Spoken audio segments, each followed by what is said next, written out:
Contohnya ialah sebelum berlaku peristiwa Isra Mi'raj ini, berlaku kepada Nabi SAW dua kesedihan. Sehingga dalam sirah menyebut Amul Huzni, tahun kesedihan.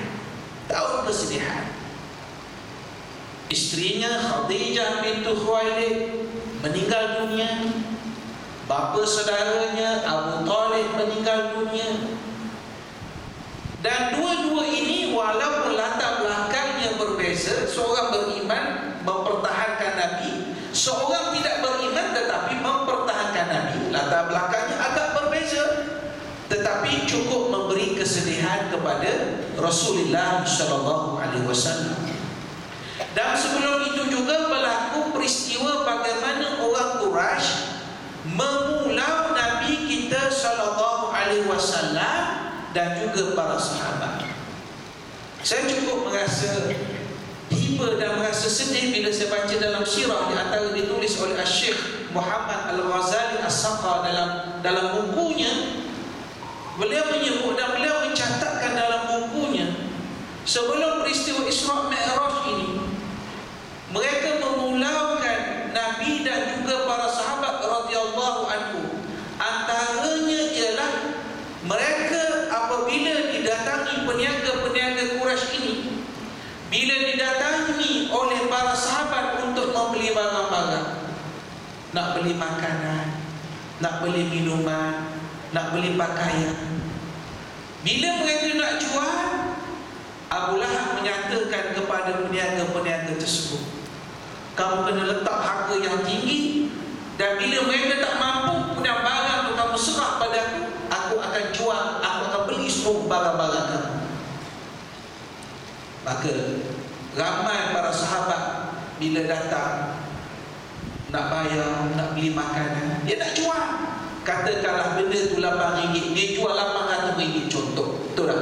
Tak mampu balik begitu je. Balik anak-anak menangis kelaparan. Itu peristiwa sebelum berlakunya Isra dan Mi'raj. Satu ujian kepada Nabi SAW dan juga kepada para sahabat radhiyallahu anhu. Itu yang pertama.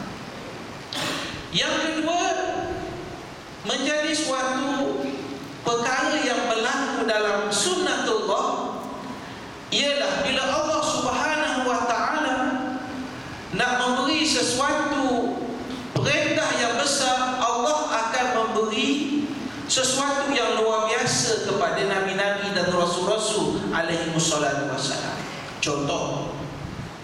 Contohnya ialah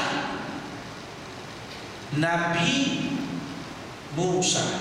Kita beri laluan kepada Hasan insya-Allah.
Baik, saya sebutkan tadi Nabi Musa alaihissalam. Nabi Musa alaihissalam, Allah Subhanahu wa taala memberi mukjizat kepada Nabi Musa alaihissalam. Mukjizatnya ialah tongkatnya. Ketika itu, sekarang kalau kita pergi kalau orang kata itu tongkat Nabi Musa nak buat apa? Tak, masa itu zaman Nabi Musa.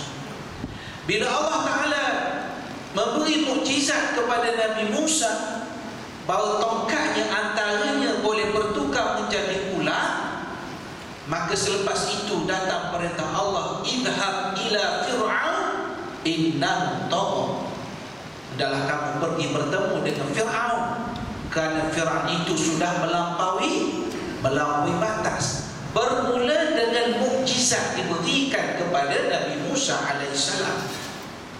Begitu juga Rasulullah sallallahu alaihi wasallam sebelum mengembangkan dakwahnya, sebelum berhijrah ke Madinah Al-Munawwarah, sebelum mempraktikkan ajaran Islam yang syumul di bumi Madinah, maka dihadiahkan, diberikan, dianugerahkan kepada Nabi kita Muhammad sallallahu alaihi wasallam dengan peristiwa yang sungguh ajaib, yaitu peristiwa Isra dan Mi'raj. Itu yang kedua. Yang ketiga ialah sebelum berlaku peristiwa Isra dan Mi'raj itu, seperti yang kita ketahui, Nabi sallallahu alaihi wasallam sudah dibersihkan hatinya. Tuan-tuan, dalam catatan sirah, dalam berdasarkan hadis-hadis yang sahih, Nabi kita sallallahu alaihi wasallam dicuci hatinya sebanyak 3 kali. Kali yang pertama ialah waktu kecilnya, ketika Rasulullah sallallahu alaihi wasallam bersama dengan dijaga oleh Halimah As-Sa'diyah waktu kecil. Hidup bermain dengan kawan-kawan, tiba-tiba malaikat Jibril datang, ambil dia, kemudian dibersihkan hatinya. Yang kedua ialah sebelum dibangkit menjadi Nabi, sebelum dibangkit menjadi Rasul, ada lagi satu peristiwa, dibersihkan hati Nabi kita sallallahu alaihi wasallam. Dan kali yang ketiga yang semua kita tahu, yaitu dibersihkan hati Nabi kita sallallahu alaihi wasallam sebelum bermulanya peristiwa Isra dan Mi'raj. Ini nak memberi gambaran kepada kita bahawa persiapan dalaman itu, persiapan spiritual itu merupakan satu persiapan yang sangat penting untuk bertemu dengan Allah Subhanahu wa taala. Dan seperti mana yang kita ketahui, dalam peristiwa Isra dan Mi'raj inilah diberi kefarduan solat. Diberi kefarduan solat, dianugerahkan solat oleh Allah Subhanahu wa taala secara terus. Jadi rupa-rupanya sembahyang kita sekarang, ibadah yang kita lakukan 5 kali sehari ini, bukan satu perkara yang diberikan begitu mudah oleh Allah Subhanahu wa taala, tetapi melalui proses yang sangat luar biasa. Diberikan oleh Allah Subhanahu wa taala, diperintahkan oleh Allah Subhanahu wa taala di langit yang ketujuh, di Sidratul Muntaha. Ini nak menggambarkan kepada kita, tuan-tuan, bahawa ibadat solat kita ini merupakan ibadat yang sangat penting. Sebab itu ada para ulama kita, mereka menulis lebih kurang kata-kata mereka ialah begini: sudah tentu cara solat Nabi SAW dan para sahabat itu berbeza dengan cara yang kita laksanakan dari sudut penghayatan ibadat solat itu. Betul tak, tuan-tuan? Penghayatan itu tak sama. Sembahyang Rasulullah, sembahyang para sahabat mampu mencegah perkara fahsyat dan munkar. Inna salata tanha anil fahsyati wal munkar. Tetapi sembahyang kita hari ini belum tentu, betul tak? Belum tentu mencegah diri kita daripada melakukan perkara fahsyat dan munkar. Ada orang sembahyang tapi tidak tidak berzakat. Ada orang pergi haji tapi tak sembahyang. Jadi berpusing-pusing. Soal di situ ialah soal penghayatan. Sebab itu kalau kita lihat kekuatan yang ada kepada Nabi kita sallallahu alaihi wasallam dan juga nabi-nabi rasul-rasul alaihi wassalatu wassalam ini ialah kerana mereka menegakkan solat di dalam kehidupan mereka. Kita ambil contoh Nabi Ismail alaihi salam. Apa keistimewaan Ismail? Antaranya Allah Subhanahu wa taala menyebut kana ya'muru ahlahu bis-salati waz-zakat wa kana 'inda rabbih mardiyya. Dan adalah Nabi Ismail alaihissalam itu menyuruh keluarganya, anaknya, istrinya bis-salat, untuk menunaikan solat, waz-zakat, untuk berzakat, dan dia mendapat keredaan di sisi Allah Subhanahu wa taala. Begitu juga Nabi Isa alaihissalam menyatakan wa awsani bis-salati waz-zakat ma dumtu hayya. Dan Allah telah mewasiatkan kepada saya untuk saya bersolat, saya berzakat selagi saya diberi kehidupan oleh Allah Subhanahu wa taala. Itu semua adalah bukti-bukti bahawa perintah yang diwajibkan oleh Allah Subhanahu wa taala ini amat penting, tuan-tuan. Kita barangkali yang ada anak, yang ada cucu, yang ada cicit. Cicit dah ada sini? Ada cicit? Belum. Mereka cucu baru sini. Yang ada cucu, mudah-mudahan insya-Allah ahli keluarga kita termasuk daripada muqimis solat, daripada orang-orang yang mendirikan solat. Tuan-tuan, kita sebagai ketua keluarga ni, kadang-kadang kita sebagai suami, kita sebagai ayah, kita sebagai ibu, kita pasti mendambakan kebahagiaan, seronok kita ada anak, ada cucu, hidup sama-sama. Tapi alangkah baiknya keseronokan ini berterusan bagaimana? Berterusan sampai ke syurga, sampai kita bertemu dengan Allah Subhanahu wa taala. Di antaranya ialah melalui kita melaksanakan perintah Allah Subhanahu wa taala ini. Sebab itu tuan-tuan, seperti yang kita ketahui, dalam peristiwa Isra Mi'raj ini ditunjukkan kepada kita bagaimana kesan orang yang tidak solat. Dalam hadis dia tak sebut orang yang tidak menunaikan solat, dia tak sebut itu dalam hadis. Dalam hadis disebut tatathaqalu ru'usuhum 'anis solat.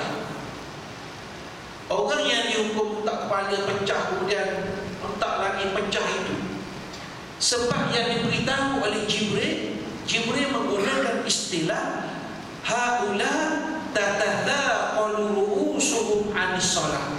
Mereka itu kerana kepala mereka berat untuk menunaikan sembahyang. Dia tak kata tak sembahyang, berat, susah untuk menunaikan sembahyang. Sebab itu tuan-tuan, para ulama kita menyebut, termasuk yang dikupas dengan baik oleh Syekh Muhammad Mutawalli Sya'rawi dalam tafsirnya. Kata Syekh Sya'rawi, sebenarnya bila Allah Ta'ala cerita kepada kita syurga itu baik untuk kita, dan bila Allah Ta'ala cerita tentang neraka juga tanda kasih sayang Allah kepada kita. Sebab apa? Sebab dengan Allah Ta'ala beritahu, inilah kita sedang. Sebab Allah Ta'ala beritahu azab orang berada dalam neraka inilah, kita akan ambil iktibar, kita ada kesedaran bahawa orang-orang yang seperti ini, yang tidak bersolat, yang meninggalkan solat, akan dihumbankan ke dalam neraka. Dan begitu juga perihal orang-orang yang dihumbankan oleh Allah Subhanahu wa taala di dalam neraka Allah Subhanahu wa taala. Khulasah yang saya sebut di pusingan pertama inilah tuan-tuan, memang solat seperti yang kita ketahui adalah merupakan sebagai suatu kewajipan. Yang perkara pertama yang akan ditanya oleh Allah Subhanahu wa taala, yang akan menentu selamat ataupun tidak kita. Dan yang cukup kita rasa risau, kita rasa bimbang, wujud generasi hari ini yang ambil mudah tentang sembahyang tu kita takut.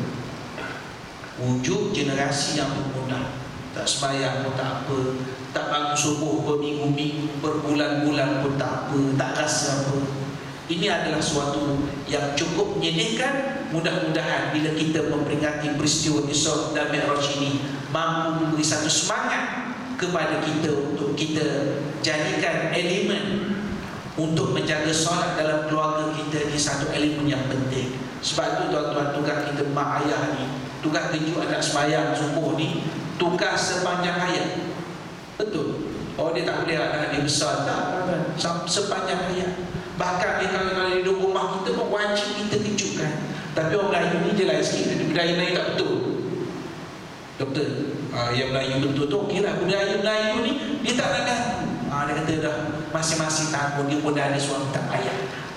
Padahal sepatutnya mengikut budaya Islam yang betul, tak ada masalah untuk kita kejutkan ahli keluarga kita untuk melaksanakan ketundukan kita kepada Allah Subhanahu wa taala. Wallahu a'lam.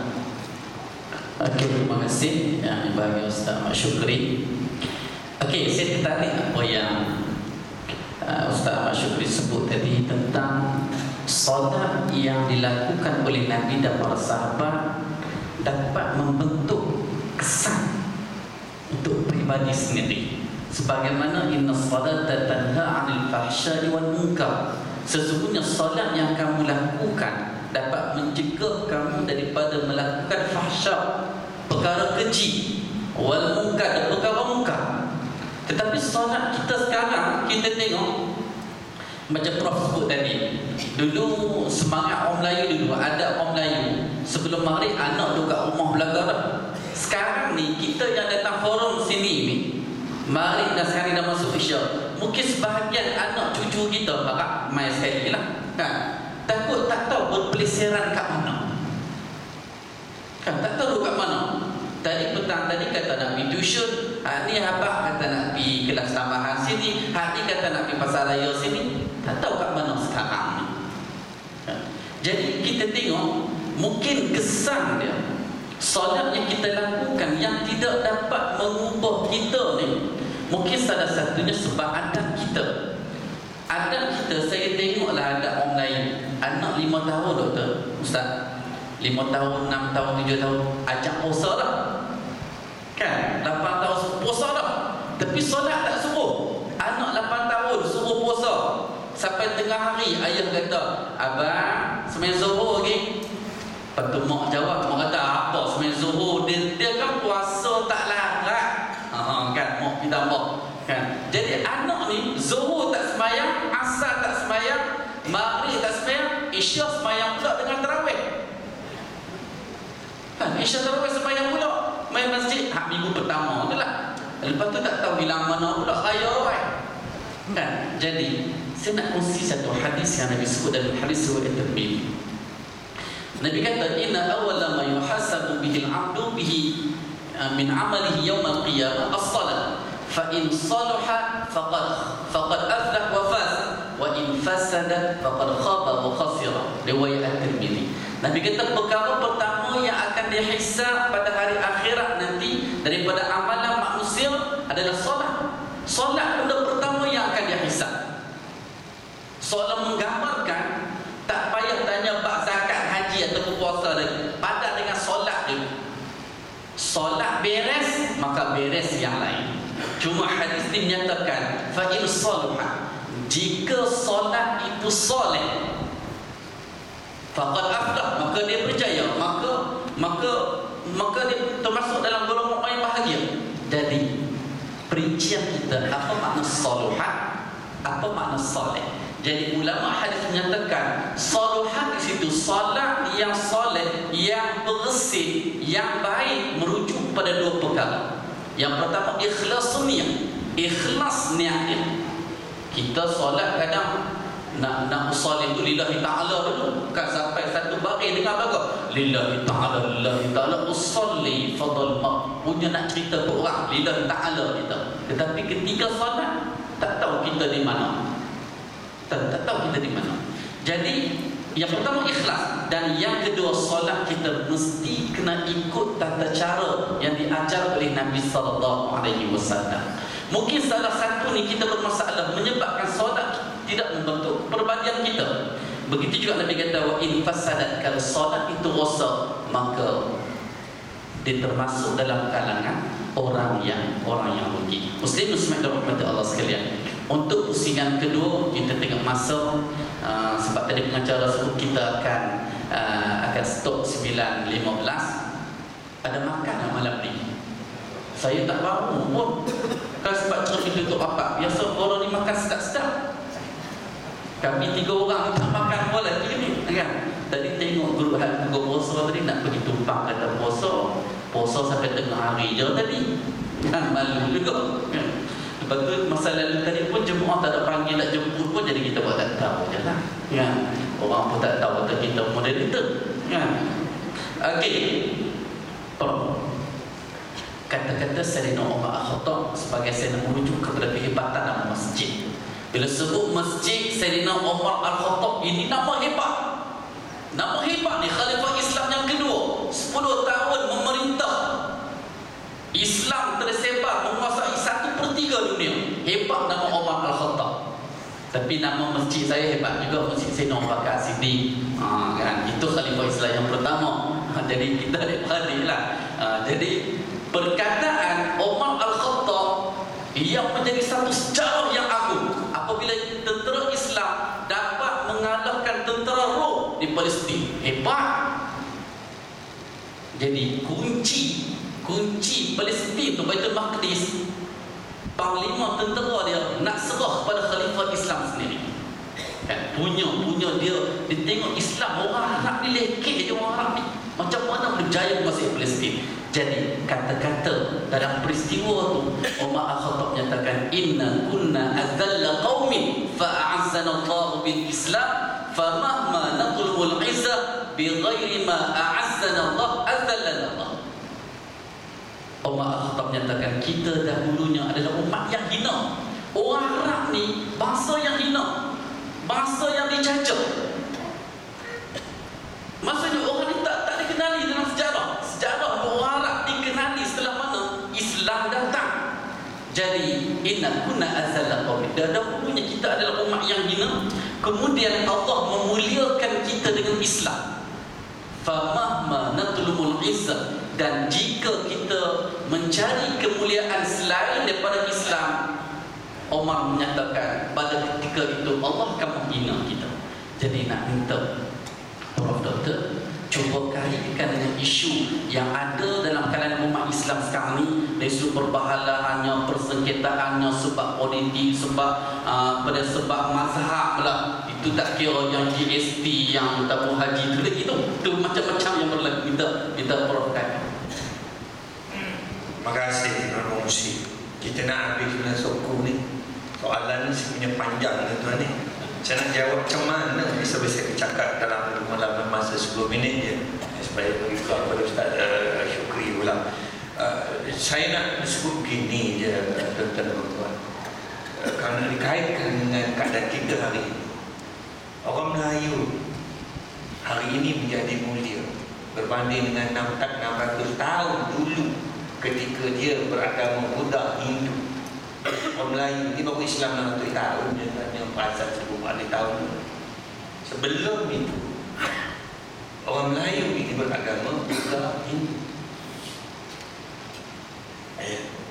Sebelum saya sebut orang Melayu menerima Islam, mereka tak ada benda. Mereka bukan salah satu bangsa yang hebat. Orang Melayu menjadi hebat apabila mereka menerima Islam sebagai cara hidup. Sehinggalah ke hari ini. Sebab itu kalau tuan-tuan nak mulia, nak hebat, tuan-tuan tidak ada pilihan pada hari ini, melainkan meletakkan Islam itu sebagai cara hidup. Hari ini tuan-tuan lihat, kita berada seolah-olah dalam keadaan Sayyidina Ali dan Muawiyah. Sebab itu ada kiasan pepatah bahasa Arab berbunyi qulubuna ma'a wa suyufuna ma'a Muawiyah. Ini kiasan dalam bahasa Arab. Kedudukan umat Islam hari ini seolah-olah hati bersama Ali, senjata bersama Muawiyah. Ustaz Syukri sebut tadi sebelum Nabi Muhammad sallallahu alaihi wasallam diisrakan, baginda dada baginda dibelah, jantung hatinya dikeluarkan. Itu sebagai satu simbolik. Kalau nak lebih mendalam lagi, nak dapat dikaitkan dengan semayang, nak khusyuk dalam semayang pun hati kena bersih, baru boleh khusyuk. Hati itu kena betul. Ya, itu sebagai satu simbolik penting soal hati ini. Perbalahan perpecahan orang Melayu hari ini adalah soal hati. Sama tuan-tuan dekat Melayu sebenarnya pengusi tanya soalan. Dia tak tanya soal perpecahan zaman dulu. Dia bercakap tanya soalan perpecahan masa kini. Soal hati orang Melayu, manusia yang Allah kurniakan sebangsa, seagama.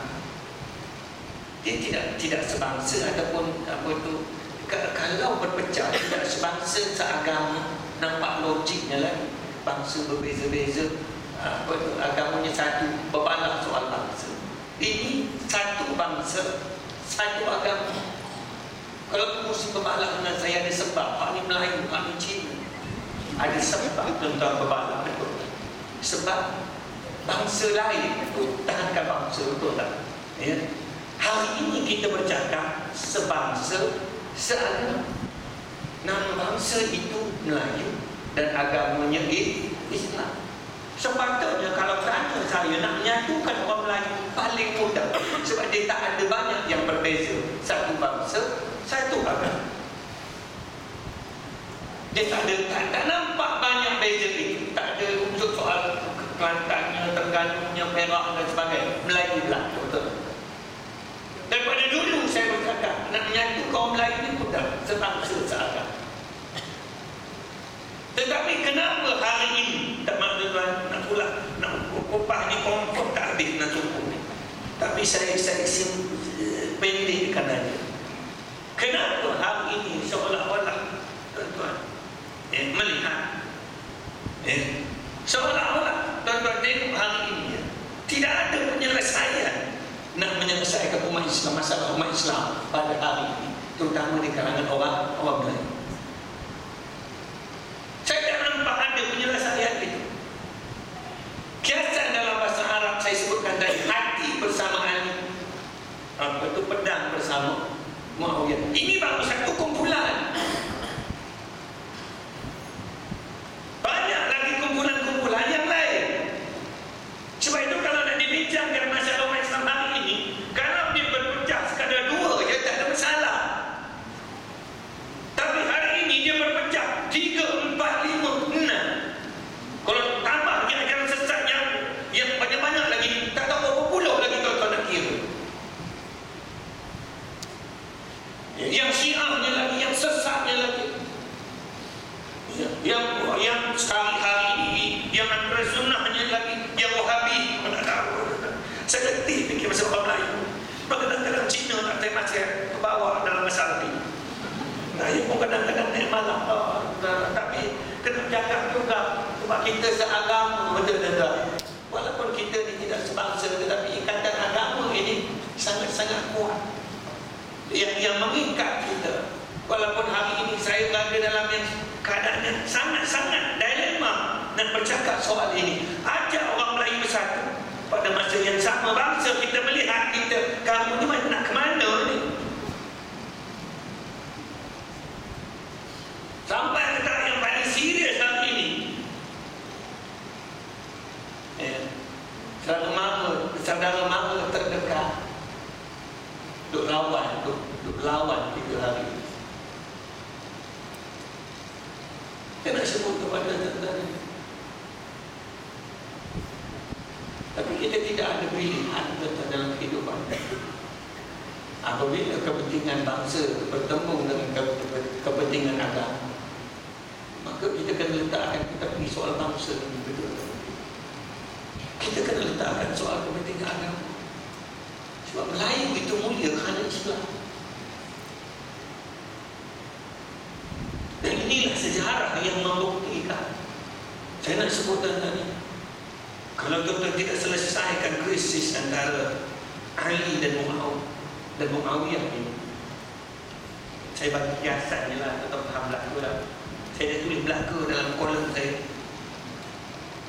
Ini belum yang belum masuk lagi yang liberal, yang apa tu pluralis lagi, itu belum termasuk tadi. Saya tengah tulis artikel nak hantar ni.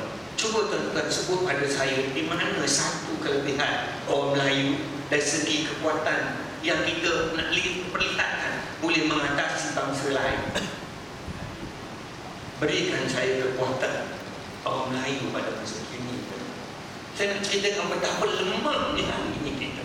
Jangan bincang soal perpecahan, persaudaraan. Tuan-tuan masukkan lagi soal Melayu merepit, Melayu mendadak, Melayu mendedah, Melayu plural, Melayu liberal, Melayu ikut jalan sesat, Melayu apa lagi, dengki-mendengki, saling apa itu, fitnah-menfitnah dan sebagainya. Tuan-tuan sebut saja Melayu, saya boleh bentang kelemahan dia malam ini tak habis. Bercerai setiap 10 minit pasangan bercerai, betul tak? Melayu yang ada anak bohong, Melayu yang ada tak ada, oh macam-macam.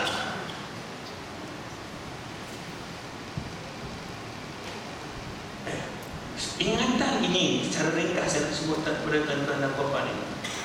Kalau keadaan ini terus menerus berlaku, tidak ada usaha-usaha yang dibuat untuk menyelamatkan keadaan ini, dan lebih parah lagi, lebih parah lagi hari ini yang saya sebutkan, kita boleh berbaik dengan musuh Islam, tetapi kita tak boleh berbaik dengan sesama Islam, sesama saudara.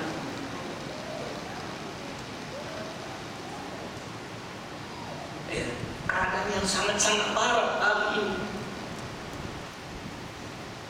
Dengan musuh yang tuan-tuan sudah kenal, dia musuh. Saya tidak heran kalau tuan-tuan tak kenal mereka. Tetapi kalau mereka sudah menyerahkan dirinya, mereka adalah musuh. Ya, kita nak laksanakan undang-undang Islam di kalangan orang Islam, dia tak suka. Betul. Kita kata jangan jual Arab di premis kawasan majoriti Islam, dia tak suka. Nampak?